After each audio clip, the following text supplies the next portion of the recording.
السلام عليكم ورحمة الله. الحمد لله رب العالمين. اللهم صل على محمد وعلى آل محمد. أما بعد اتقوا الله عباد الله. أعوذ بالله من الشيطان الرجيم. بسم الله الرحمن الرحيم. يا أيها الناس إن وعد الله حق فلا تغرنكم الحياة الدنيا ولا يغرنكم بالله الغرور. إن الشيطان لكم عدو فاتخذوه عدوا إنما يدعو حزبه ليكونوا من أصحاب السعير. മനുഷ്യരെ, തീർച്ചയായും അള്ളാഹുവിൻ്റെ വാഗ്ദാനം സത്യമാകുന്നു. ഐഹിക ജീവിതം നിങ്ങളെ വഞ്ചിച്ചു കളയാതിരിക്കട്ടെ. പരമവഞ്ചകനായ പിശാചും അള്ളാഹുവിൻ്റെ കാര്യത്തിൽ നിങ്ങളെ വഞ്ചിക്കാതിരിക്കട്ടെ. തീർച്ചയായും പിശാച് നിങ്ങളുടെ ശത്രുവാകുന്നു. അതിനാൽ അവനെ നിങ്ങൾ ശത്രുവായി തന്നെ ഗണിക്കുക. അവൻ തൻ്റെ പക്ഷക്കാരെ ക്ഷണിക്കുന്നത് അവർ നരകാവകാശികളുടെ കൂട്ടത്തിലായിരിക്കാൻ വേണ്ടി മാത്രമാണ്. സ്വദഖല്ലാഹ്. വിശുദ്ധ ഖുർആൻ 35-ാം അധ്യായം സൂറത്ത് ഫാത്തിർ 6, 7, 5, 6 വചനങ്ങൾ. സനാബിൽ വാട്സപ്പ് ഗ്രൂപ്പിലെ ഏറ്റവും ആദരണീയരായ പഠിതാക്കളെ, ഒരു റമദാൻ കൂടെ നമുക്ക് സമാഗതമായിരിക്കുകയാണ്. അള്ളാഹുവിൻ്റെ തൗഫീഖ് കൊണ്ട്, അവൻ്റെ അനുഗ്രഹം കൊണ്ട് ഈ റമദാനിലും കൂടെ പങ്കെടുക്കാനും അതിലെ കർമ്മങ്ങൾ ചെയ്യാനുമുള്ള ഭാഗ്യം അള്ളാഹു നമുക്ക് കനിഞ്ഞരുളിയിരിക്കുകയാണ്. ഈ സന്ദർഭത്തിൽ ഈ റമദാൻ കൊണ്ട് നേടിയെടുക്കേണ്ടതായ പുണ്യങ്ങൾ പരമാവധി നേടണമെന്ന് ഈ ശബ്ദം കേൾക്കുന്ന എല്ലാ മാന്യ സഹോദരി സഹോദരന്മാരോടും ആദ്യമേ തന്നെ ഉണർത്തുകയാണ്, വസിയത്ത് ചെയ്യുകയാണ്. അള്ളാഹു നമ്മളുടെ സൽക്കർമ്മങ്ങളൊക്കെ സ്വീകരിക്കുമാറാകട്ടെ. കൂടുതൽ കർമ്മം ചെയ്യാൻ, കൂടുതൽ സൽക്കർമ്മങ്ങൾ ചെയ്യാൻ ഉള്ള അവസരം അള്ളാഹു നമുക്ക് ഒരുക്കി തരുമാറാകട്ടെ എന്ന പ്രാർത്ഥനയോടുകൂടെ ഖുർആൻ വസന്തം എന്ന പേരിൽ സനാബിൽ വാട്സപ്പ് ഗ്രൂപ്പ് സംഘടിപ്പിക്കുന്ന, നടത്തപ്പെടുന്ന എല്ലാ റമദാനിൻ്റെ എല്ലാ ദിവസങ്ങളിലും, ഏകദേശം എല്ലാ ദിവസങ്ങളിലും നടത്തപ്പെടുന്ന ഖുർആൻ സന്ദേശത്തിലേക്ക്, ആ സന്ദേശം ഉദ്ഘാടനം ചെയ്തതായി പ്രഖ്യാപിച്ചുകൊണ്ട് ബിസ്മില്ലാഹിർ റഹ്മാനിർ റഹീം എന്ന പരമകാരുണികൻ്റെ നാമം ഉച്ചരിച്ച് ഉദ്ഘാടനം ചെയ്തതായി പ്രഖ്യാപിച്ചുകൊണ്ട് എല്ലാ സഹോദരി സഹോദരന്മാർക്കും എല്ലാവിധ അനുഗ്രഹങ്ങളും ഉണ്ടാകട്ടെ എന്ന പ്രാർത്ഥനയോടുകൂടെ ഇന്ന് നമ്മളിവിടെ തുടക്കം കുറിക്കുകയാണ്. വിശുദ്ധ ഖുർആനിലെ സൂറത്ത് ഫാത്തിറിൽ നിന്നുള്ള 2 വചനം ഇതിൻ്റെ തൊട്ടു മുമ്പിലുള്ള ക്ലിപ്പിൽ നിങ്ങൾ കേട്ടിരിക്കുമെന്ന് പ്രതീക്ഷിക്കുകയാണ്. അള്ളാഹു മനുഷ്യനെ ഓർമ്മപ്പെടുത്തുകയാണ് മനുഷ്യൻ്റെ പ്രധാനപ്പെട്ട ശത്രുക്കൾ ആരൊക്കെയാണെന്ന്. മനുഷ്യരായ നമുക്കൊക്കെ ഇവിടെ ഒരുപാട് ശത്രുക്കളുണ്ട്. പക്ഷെ അതിൽ ഏറ്റവും പ്രധാനപ്പെട്ട ചില ശത്രുക്കളെ സംബന്ധിച്ചാണ് അള്ളാഹു ആയത്തിലൂടെ നമ്മളെ ഓർമ്മപ്പെടുത്തുന്നത്. മനുഷ്യർക്ക് അടിസ്ഥാനപരമായി 3-4 ശത്രുക്കളാണുള്ളത് എന്നാണ്. അത് ചിലർ 3 എന്ന് അഭിപ്രായപ്പെട്ടിട്ടുണ്ട്. വേറെ ചില പണ്ഡിതന്മാർ അത് 4 വിഭജിച്ചിട്ടുണ്ട്. അപ്പം മനുഷ്യൻ്റെ ഏറ്റവും പ്രധാനപ്പെട്ട ശത്രു ഒന്ന് ശൈത്താനാണ്, പിശാചാണ്, ഇബിലീസാണ്. രണ്ടാമത്തെ മനുഷ്യൻ്റെ ഏറ്റവും വലിയ ശത്രു അവൻ്റെ ഹവയാണ്. ഹവ, ഇഷ്ടം, തന്നിഷ്ടം. ചിലരത് നഫ്സും കൂടെ ചേർത്ത് പറഞ്ഞിട്ടുണ്ട്. മൂന്നാമത്തത് മനുഷ്യൻ്റെ ശത്രുവായിട്ട് മൂന്നാമത് എണ്ണിയത് ദുനിയാവാണ്, ഭൗതികത, സമ്പത്ത്. നാലാമതായി എണ്ണിയ പണ്ഡിതന്മാർ ഹവയെ, ഇച്ഛയെ തന്നെ വേറെ ഒന്നായി വേർതിരിച്ചുകൊണ്ട് അവൻ്റെ നഫ്സ്, അവൻ്റെ മനസ്സ് അതിനെ വേർതിരിച്ചെണ്ണിയിരിക്കുകയാണ്. ചില പണ്ഡിതന്മാർ ഹവയും നഫ്സും ഒന്നാണ്, ഇച്ഛയും മനുഷ്യൻ്റെ മനസ്സും എല്ലാം കൂടെ ഒന്നിച്ചു ചേർത്ത് വിശദീകരിച്ചിട്ടുണ്ട്. അടിസ്ഥാനപരമായി എല്ലാം ഒന്ന് തന്നെ. 3 എന്ന് പറഞ്ഞാലും 4 എന്ന് പറഞ്ഞാലും അടിസ്ഥാനപരമായി ആശയതലത്തിൽ ഒരേ എണ്ണം തന്നെ. അപ്പോൾ ഇവിടെ നമ്മൾ മനസ്സിലാക്കേണ്ട ചില വസ്തുത ഓർമ്മപ്പെടുത്താൻ ആഗ്രഹിക്കുകയാണ്. ഓതിക്കേൾപ്പിച്ച ആയത്തിൽ അള്ളാഹു ഓർമ്മപ്പെടുത്തുന്നത് ഫലാ തഗുറന്നക്കുമുൽ ഹയാത്തുദ് ദുനിയ വലാ യഗുറന്നക്കും ബില്ലാഹിൽ ഗറൂർ. 2 ശത്രുവിനെ സംബന്ധിച്ച് ഇവിടെ ഓർമ്മപ്പെടുത്തി. നിങ്ങളെ ഭൗതിക ജീവിതം നിങ്ങളെ വഞ്ചിക്കരുത്. അതുപോലെ തന്നെ പരമവഞ്ചകനായ പിശാചും നിങ്ങളെ വഞ്ചിക്കരുത്. അത് രണ്ടിൽ നിന്ന് നിങ്ങൾ കരുതിയിരിക്കണമെന്നാണ് ഈ ആയത്തിൽ ആദ്യമായി അള്ളാഹു നമ്മളെ ഓർമ്മപ്പെടുത്തുന്നത്. അപ്പോൾ ഇവിടെ ഒന്നാമത് പറഞ്ഞിട്ടുള്ളത് ഈ കാര്യത്തിൽ, ഈ ആയത്തിൽ ആദ്യമായി പറയുന്നത് ദുനിയാവിനെ സംബന്ധിച്ച ഭൗതിക ജീവിതം, ഈ ദുനിയാവ് മനുഷ്യൻ അത് വേണ്ട നിലക്ക് അതിനെ സമീപിച്ചില്ലെങ്കിൽ അത് അവന് വലിയ അപകടമായി തീരുന്നതാണ്. അള്ളാഹുവിൻ്റെ റസൂല് സ്വല്ലല്ലാഹു അലൈഹി വസല്ലമ പറഞ്ഞിട്ടുണ്ട്, എല്ലാ ജനങ്ങൾക്കും മുൻകഴിഞ്ഞ എല്ലാ സമൂഹങ്ങൾക്കും ഓരോ ഫിത്നയുണ്ടായിരുന്നു, പരീക്ഷണമുണ്ടായിരുന്നു എന്നാണ്. എൻ്റെ സമുദായത്തിൻ്റെ പരീക്ഷണം അത് ദുനിയാവാണെന്നാണ്. സ്ത്രീകളും ദുനിയാവുമാണ് എന്നൊരു ഹദീസിൽ നമുക്ക് കാണാൻ സാധിക്കും. ദുനിയാവ് വിശാലമാവുക അത് ഈ മുസ്ലിം ഉമ്മത്തിന് അള്ളാഹു നൽകിയിട്ടുള്ള പരീക്ഷണമാണെന്ന്. അതിൻ്റെ അർത്ഥം ദുനിയാവ് ഒന്നും അനുഭവിക്കാതെ എന്നും വിരക്തിയിലായിട്ട് ജീവിക്കണമെന്നല്ല. ദുനിയാവിനെ സമീപിക്കുമ്പോൾ അത് സൂക്ഷ്മതയോടുകൂടെ കൈകാര്യം ചെയ്യണമെന്ന. ദുനിയാവ് ആർക്കും ശാശ്വതമല്ല, എല്ലാവർക്കും അറിയാമത്. അതിങ്ങനെ വരുന്നു പോകുന്നു, സമ്പത്ത് വരുന്നു പോകുന്നു. ആരും ശാശ്വതമായി സമ്പന്നരല്ല, ശാശ്വതമായിട്ട് ദരിദ്രരുമല്ല. എത്രയോ സമ്പന്നന്മാർ ദരിദ്രരായ കഥ നമ്മൾ കേട്ടിട്ടുണ്ട്. എത്രയോ ദരിദ്രന്മാർ പൊടുന്നനെ സമ്പന്നരായി തീർന്ന കഥയും നമ്മൾ കേട്ടിട്ടുണ്ട്. അതൊക്കെ അള്ളാഹുവിൻ്റെ നിശ്ചയമാണ്. അള്ളാഹു ഉദ്ദേശിക്കുന്നവർക്ക് അവൻ ചിലത് കൊടുക്കും, അള്ളാഹു നൽകും. സമ്പത്തിനെ പറ്റി ഇസ്ലാം പഠിപ്പിച്ചത് അങ്ങനെയാണല്ലോ. വഅൻഫിഖൂ മിമ്മാ റസഖനാകുന്ന, നാം നിങ്ങൾക്ക് നൽകിയതിൽ നിന്ന് നിങ്ങൾ ചെലവഴിക്കുക എന്ന. വേറെ ആരും കൊടുത്തതല്ല, അള്ളാഹു പറയുന്നത് അങ്ങനെയാണ്. അള്ളാഹു നൽകിയതാണ് മനുഷ്യർക്കുള്ള സർവ്വ സമ്പത്തും, സമ്പത്തിൻ്റെ എല്ലാ സ്രോതസ്സുകളും, ആ സമ്പത്തിൻ്റെ വളർച്ചയും എല്ലാം അള്ളാഹുവാണ് നൽകിയിട്ടുള്ളത്. അതുകൊണ്ട് ആ സമ്പത്തിൽ നിന്ന് നിങ്ങൾ വേണ്ടതുപോലെ ചെലവഴിക്കണം, അള്ളാഹുവിൻ്റെ കൽപ്പന പ്രകാരം എന്നാണ് ചുരുക്കം. അതോടൊപ്പം തന്നെ സമ്പത്ത് സ്വീകരിക്കേണ്ടത്, അത് സമ്പാദിക്കേണ്ടത്, അത് വിനിയോഗിക്കേണ്ടത് തുടങ്ങിയ കാര്യങ്ങളുമൊക്കെ ഇസ്ലാം വ്യക്തമായി പഠിപ്പിച്ചിട്ടുണ്ട്. ആ ഭാഗത്തേക്ക് കൂടുതൽ വിശദീകരിക്കുന്നില്ല. അപ്പോൾ ദുനിയാവിനെ സമീപിക്കുന്നത് ഹലാലായ വേണ്ട വിധത്തിൽ ഇഖ്ലാസോടുകൂടെ അള്ളാഹുവിനെ ഭയപ്പെട്ടുകൊണ്ട് സമീപിച്ചാൽ അത് അവന് വലിയ ഗുണമായിരിക്കും. അതേ സമയത്ത് അള്ളാഹുവിനെ പറ്റിയുള്ള ബോധമില്ലാതെ, പരലോക ചിന്തയില്ലാതെ, ഖബറിനെ പറ്റിയുള്ള ബോധമില്ലാതെ ദുനിയാവിനെ സമീപിച്ചിട്ടുണ്ടെങ്കിൽ ആ ദുനിയാവ് അവന് അപകടമായി തീരുകയും ചെയ്യും. മനുഷ്യൻ്റെ ഒരു പ്രധാന ശത്രുവാണത്. മറ്റൊന്ന് ഇവിടെ പറഞ്ഞിട്ടുള്ളത് പിശാചാണ്, ശൈത്താനാണ്. അൽ ഖറൂർ, പരമവഞ്ചകൻ എന്നാണ് പിശാചിനെ അള്ളാഹു വിശേഷിപ്പിച്ചിട്ടുള്ളത്. വലാ യഗുറന്നക്കും ബില്ലാഹിൽ ഖറൂർ, അള്ളാഹുവിൻ്റെ കാര്യത്തിൽ, അള്ളാഹുവിൻ്റെ വിഷയത്തിൽ ആ പരമവഞ്ചകനായ പിശാച് നിങ്ങളെ വഞ്ചിച്ചു കളയാതിരിക്കട്ടെ എന്നാണ് പറഞ്ഞിട്ടുള്ളത്. അപ്പോൾ പരമവഞ്ചകൻ എന്നാണ് പറഞ്ഞിട്ടുള്ളത്. എന്നിട്ടല്ല പറഞ്ഞത് ഇന്ന ശൈത്വാന ലക്കും അദുവ്വൻ ഫത്തഖിദൂഹു അദുവ്വാന, പിശാച് നിങ്ങൾക്കുള്ള ശത്രുവാണ്, അവനെ നിങ്ങൾ ശത്രുവായി തന്നെ ഗണിക്കേണ്ടതുമാണ്, ശത്രുവായി തന്നെ കാണേണ്ടതാകുന്നു. പിശാച് പലതരത്തിലുള്ള പ്രേരണകളും മനുഷ്യനുണ്ടാക്കി കൊടുക്കും. ഖുർആൻ പറയുന്നുണ്ടത്. ഖുർആനിൻ്റെ പിശാചിൻ്റെ, ശൈത്താൻ്റെ പ്രേരണകളെ പറ്റി ഖുർആൻ പറയുന്നുണ്ട്.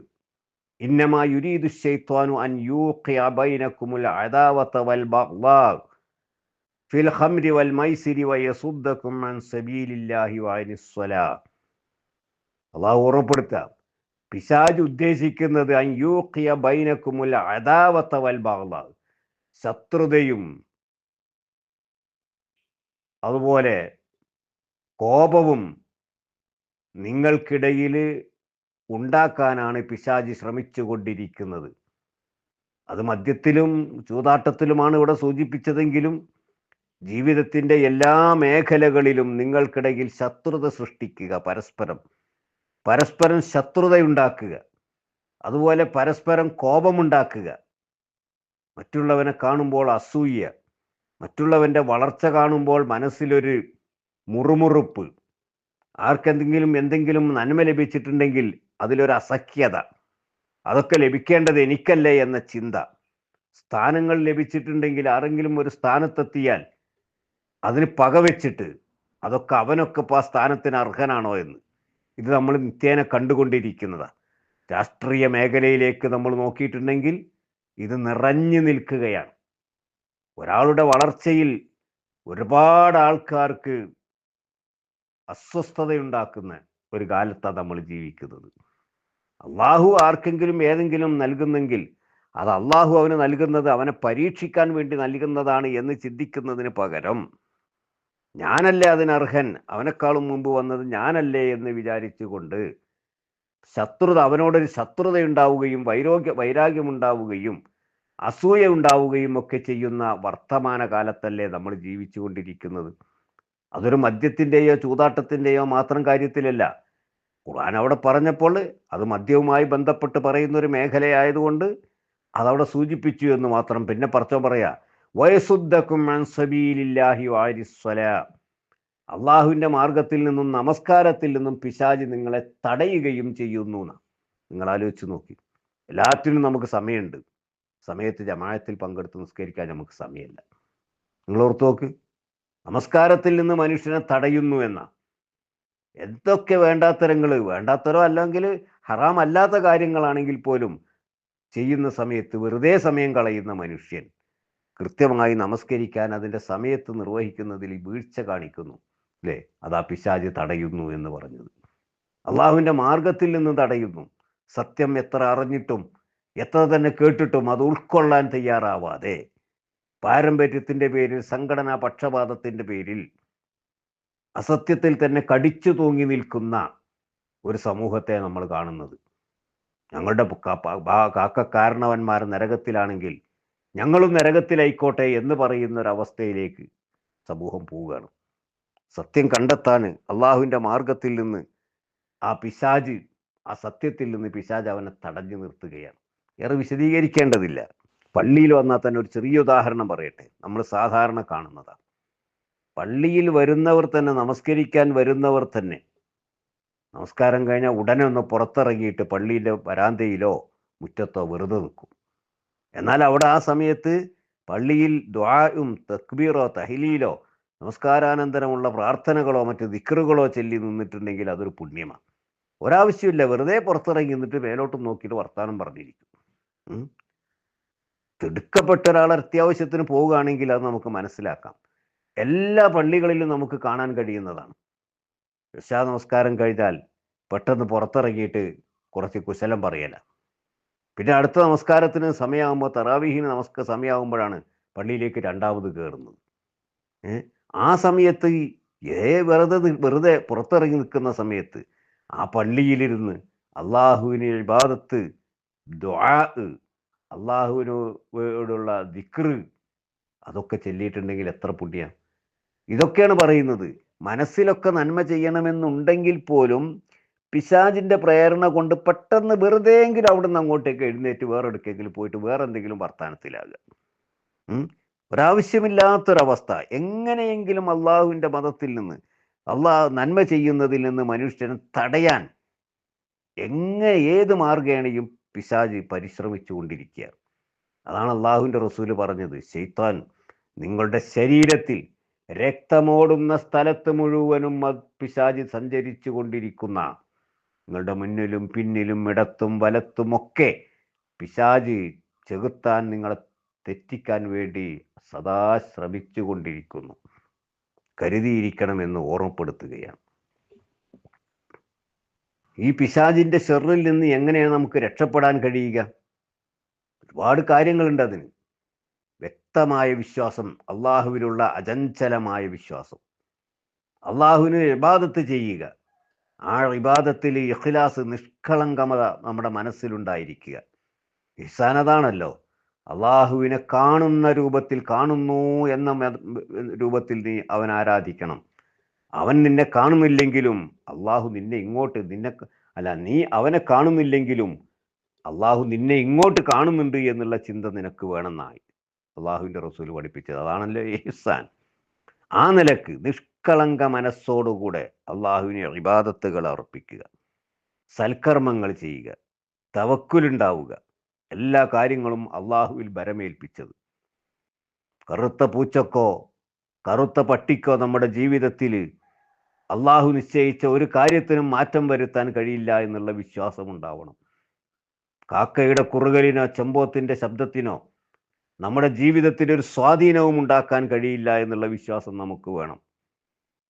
അത് ഈമാനിൻ്റെ ഭാഗമാണ്, തൗഹീദിൻ്റെ ഭാഗമാണ്. ഇതൊക്കെ പൂർണ്ണമാകുമ്പോൾ മാത്രമേ അവൻ്റെ തൗഹീദ് പൂർണ്ണമാവുകയുള്ളൂ. അല്ലാതെ യാത്രക്കിറങ്ങി വഴിയിലൊരു കറുത്ത പട്ടിയെ കണ്ടു, ഇന്നത്തെ യാത്ര ദുശകുനമാണ് എന്ന് പറഞ്ഞ് തിരിച്ചു പോരുന്നത് ഒരു മുസ്ലിമിന് ചേർന്നതല്ല. അത് ഏകദൈവ വിശ്വാസത്തിൽ അള്ളാഹുവിലുള്ള യഥാർത്ഥ തൗഹീദിന് വിരുദ്ധമായ പ്രവർത്തനമാണത്.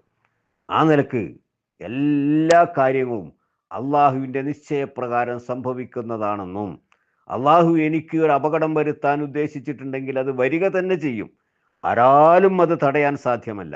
അള്ളാഹു എനിക്കൊരു ഖൈർ, നന്മയാണ് ഉദ്ദേശിച്ചിട്ടുള്ളതെങ്കിൽ ആ നന്മ തടയാനും ഈ ഭൂമുഖത്തൊരു ശക്തിക്കും സാധ്യമല്ല. എല്ലാവരും ഒന്നിച്ചു ചേർന്നാൽ പോലും അതിന് സാധ്യമല്ല.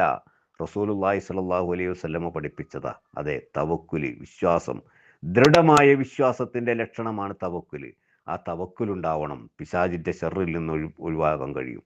എപ്പോഴും അള്ളാഹുവിനോട് ഇസ്തിആദത്ത് നടത്തിക്കൊണ്ടിരിക്കണം, ശരണം തേടിക്കൊണ്ടിരിക്കണം. പിശാചിൻ്റെ ഷർറിൽ നിന്ന് രക്ഷപ്പെടുത്തുന്നതിന് വേണ്ടി അള്ളാഹുവോട് സദാ അഭയം പ്രാപിച്ചു കൊണ്ടിരിക്കുക, അഭയം തേടിക്കൊണ്ടിരിക്കുക. ഖുർആൻ പറഞ്ഞല്ലോ, ഫൈദാ ഖറഅ്തൽ ഖുർആന ഫസ്തഈദ് ബില്ലാഹി മിനശ് ശൈത്വാനിർ റജീം. വിശുദ്ധ ഖുർആൻ പാരായണം ആരംഭിക്കുമ്പോൾ ആ ശപിക്കപ്പെട്ട പിശാചിൽ നിന്ന് നീ അഭയം തേടിക്കൊണ്ടായിരിക്കണം ആരംഭിക്കേണ്ടത് എന്ന് അല്ലേ ഖുർആൻ പഠിപ്പിച്ചില്ല നമ്മളെ. അപ്പോൾ ഖുർആൻ ഓതുന്ന സമയത്ത് പോലും പിശാച് പലതരത്തിലും നമ്മെ സ്വാധീനിച്ചു കൊണ്ടിരിക്കും.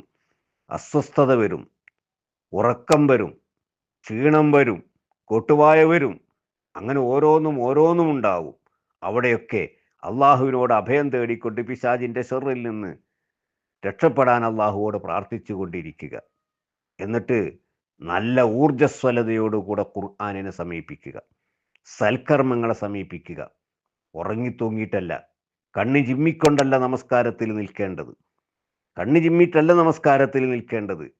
കണ്ണ് തുറന്ന് തഖ്വയോടുകൂടെ, ഭക്തിയോടുകൂടെ, ഖുർആൻ വചനങ്ങൾ കൃത്യമായിട്ട് മനസ്സിലാക്കിക്കൊണ്ട് ആ നിലക്ക് നമസ്കാരത്തിൽ പങ്കെടുക്കണം.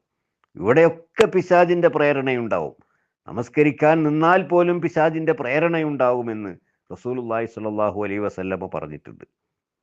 ഏതുവരെ എന്ന് ചോദിച്ചാൽ, നമസ്കരിക്കാൻ നിൽക്കുന്ന മനുഷ്യന് പിശാച് അവൻ്റെ മനസ്സിൻ്റെ ഉള്ളിൽ വസ്വാസ് ഉണ്ടാക്കി കൊണ്ടിരിക്കും.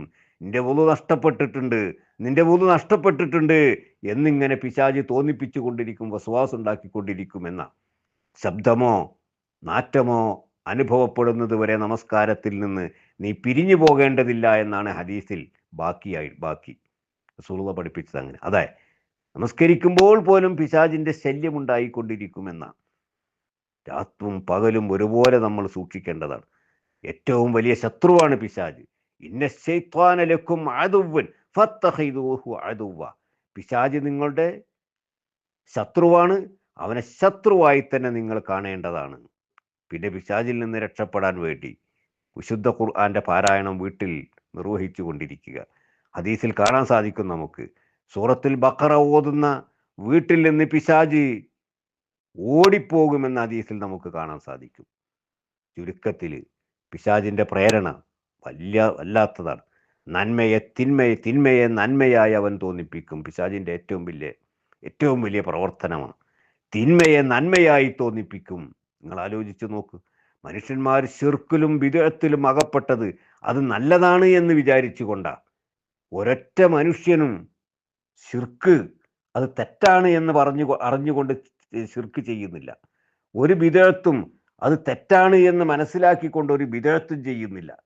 ദീനീ കാര്യങ്ങളൊക്കെ ബിദ്അത്തായി വരുന്നത്, ശിർക്കായിട്ടുള്ളത് കാര്യങ്ങളൊക്കെ അതൊക്കെ നന്മയാണ് എന്ന് തോന്നിക്കൊണ്ടാണ് മനുഷ്യൻ ചെയ്യുന്നത്.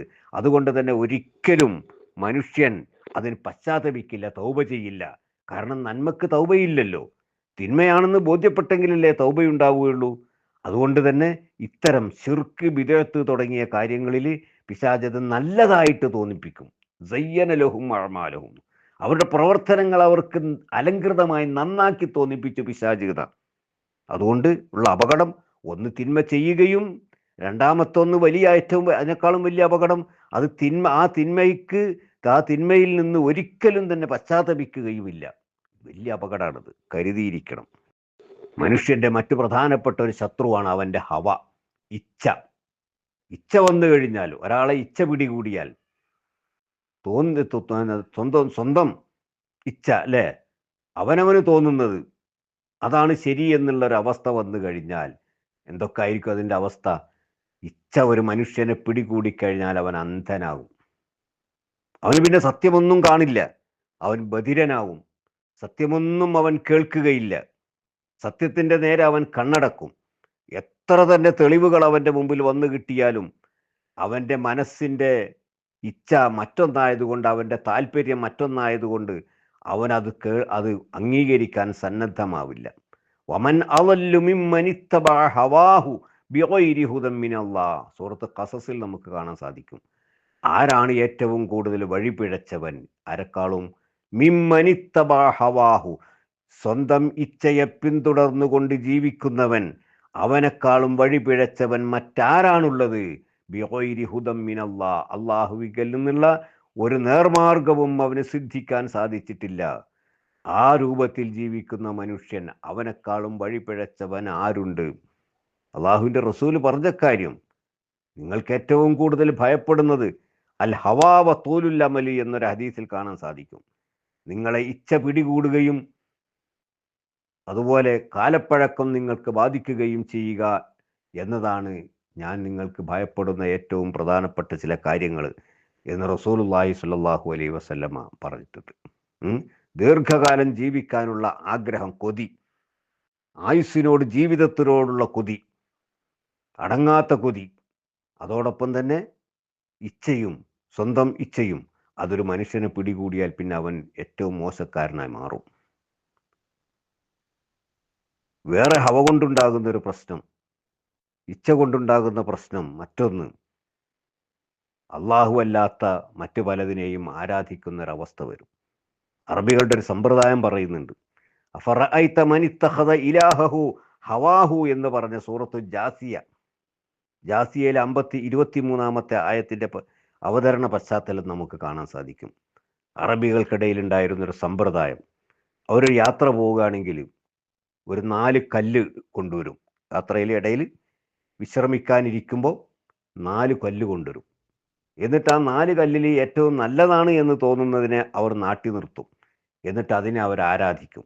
മറ്റ് 3 കല്ല് അടുപ്പാക്കി വെച്ച് ഭക്ഷണം പാചകം ചെയ്യും. എന്നിട്ട് അവിടുത്തെ വിശ്രമം കഴിഞ്ഞ് തിരിച്ചു പോകുന്ന സമയത്ത് ആ 4 കല്ലും എടുത്ത് വലിച്ചെറിയുകയും ചെയ്യും. ഈ സംഭവത്തെ ഉദ്ദേശിച്ചു കൊണ്ടാണ് ഈ ആയത്ത് അവതരിച്ചത് എന്ന് വരെ അഭിപ്രായപ്പെടുന്നുണ്ട്. അഫറഅയ്ത മൻ ഇത്തഖദ ഇലാഹഹു ഹവാഹു, തൻ്റെ ഇച്ഛയെ ആരാധ്യനാക്കി സ്വീകരിച്ചവനെ നീ കണ്ടില്ലേ എന്നുള്ള ചോദ്യം. അപ്പോൾ ഇന്നും ഇപ്പം അങ്ങനെ തന്നെ. ഒരു മക്ബറ, ഒരു സ്ഥലത്തേക്ക് പോയി അവിടെ കൊണ്ട് കാര്യം കിട്ടുന്നില്ലെങ്കിൽ മറ്റൊരു സ്ഥലത്തേക്ക് പോവുക, അവിടെ ചെന്നിട്ടും ആവശ്യം നടക്കുന്നില്ലെങ്കിൽ മറ്റൊരു സ്ഥലത്തേക്ക് പോവുകയാണ്. ഇപ്പുറത്തെ മറവട്ട് കിടക്കുന്നവരാണ് ഉത്തമരെന്ന് വിചാരിച്ച് അവിടെ നിന്നും അതിനെ പിന്നെ കേൾക്കും ഇതിനേക്കാളും നല്ലതാ മറ്റത് വേറൊന്നാണ് എന്നുള്ളത്. അങ്ങനെ അവൻ്റെ മനസ്സിങ്ങനെ മന്ത്രിക്കുക, ഇവിടെ കൊണല്ല അപ്പുറത്തേക്ക് പോകാം, ഇതിനേക്കാളും നല്ലത് അപ്പുറമാണ്, അതിനേക്കാളും നല്ലത് അതിൻ്റെ അപ്പുറമുള്ളതാണ് എന്നവൻ്റെ മനസ്സിങ്ങനെ മന്ത്രിച്ചു കൊണ്ടിരിക്കും. അവൻ്റെ ഹവ ഇതാണ് സ്വന്തം ഇച്ഛയെ ആരാധ്യനായി സ്വീകരിക്കുക എന്ന് പറഞ്ഞതിൻ്റെ മറ്റൊരു രൂപം. ഞാൻ അവസാനിപ്പിക്കുകയാണ്. പ്രിയപ്പെട്ട സഹോദരന്മാരെ, സഹോദരികളെ, ഈ പരിശുദ്ധമായ റമദാൻ കൊണ്ട് പരമാവധി പുണ്യം നേടാൻ നമ്മൾ അവസരമുണ്ടാക്കണം എന്ന് ഓർമ്മപ്പെടുത്തുകയാണ്. എല്ലാ തെറ്റുകളിൽ നിന്നും വിട്ടു നിൽക്കുക, വ്യക്തമായി തൗഹീദ് ഉൾക്കൊണ്ടുകൊണ്ട് ജീവിക്കുക, നേർച്ചകളും ആരാധനകളും എല്ലാം അള്ളാഹുവിന് മാത്രം സമർപ്പിക്കുക, വിളിച്ചു തേട്ടവും സഹായ തേട്ടവും അഭയം തേടലുമൊക്കെ ഏകനായ അള്ളാഹുവിൽ മാത്രം സമർപ്പിക്കണമെന്ന് ഓർമ്മപ്പെടുത്തുകയാണ്. അള്ളാഹു മുത്തഖികളുടെ കൂട്ടത്തിൽ നമ്മളെയൊക്കെ ഉൾപ്പെടുത്തി അനുഗ്രഹിക്കുമാറാകട്ടെ. വആഖിറു ദഅവാന അനിൽ ഹംദുലില്ലാഹി റബ്ബിൽ ആലമീൻ. വസ്സലാമു അലൈക്കും വറഹ്മത്തുള്ളാഹി വബറകാതുഹു.